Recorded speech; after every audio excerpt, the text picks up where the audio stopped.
Il a été complètement décisif parce que vous l'avez rappelé, en effet, ce débarquement, c'est un épisode parmi la grande bataille de Normandie. Il a été décisif, il a été réussi, vous avez raison, et d'autant plus qu'on oublie aussi l'apport quand même de la résistance dans la conduite de cette opération, étant donné que la résistance avait aussi induit en erreur l'état-major allemand qui pensait que les Alliés allaient débarquer non pas en Normandie, mais dans le Pas-de-Calais, et même le débarquement effectué le 6 juin, les généraux allemands étaient divisés sur le fait s'il s'agissait d'un débarquement secondaire ou au contraire primaire.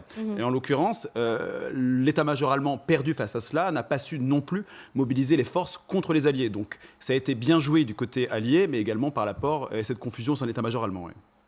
Oui, l'inédit, c'est la commémoration politique, parce qu'en soi, on oublie qu'entre 1945, première année de la commémoration du débarquement, et les années 80, c'est une commémoration militaire, avec des chefs militaires. Les hommes politiques n'étaient pas conviés, voire rarement. De Gaulle avait été convié en 1964, mais il avait refusé, parce que pas question pour lui de célébrer une victoire anglo-américaine. Il avait d'ailleurs envoyé un ministre à lui pour lui rappeler le rôle de la résistance dans la conduite des manœuvres. C'est vraiment à Mitterrand, en 1984, qu'on doit un événement politique où il a convié les chefs d'État étrangers et non plus dans l'objectif de célébrer une victoire militaire, mais une victoire pour l'amitié des peuples. On était en pleine construction européenne, donc pour lui, c'était une manière d'offrir un peu une image d'amitié des peuples. Et c'est là aussi où les Américains se sont intéressés évidemment à l'événement.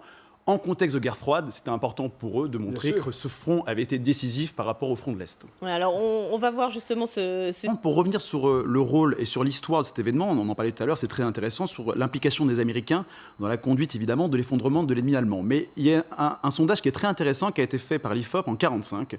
On demandait aux Français quelle est selon vous la puissance étrangère qui a le plus contribué à l'effondrement de l'Empire allemand. Et 57% des Français répondaient l'URSS. On a fait ce même sondage en 2015 et aujourd'hui, 52% des Français répondent les États-Unis. Donc c'est intéressant de voir comment les Américains eux-mêmes ont fabriqué aussi cette histoire.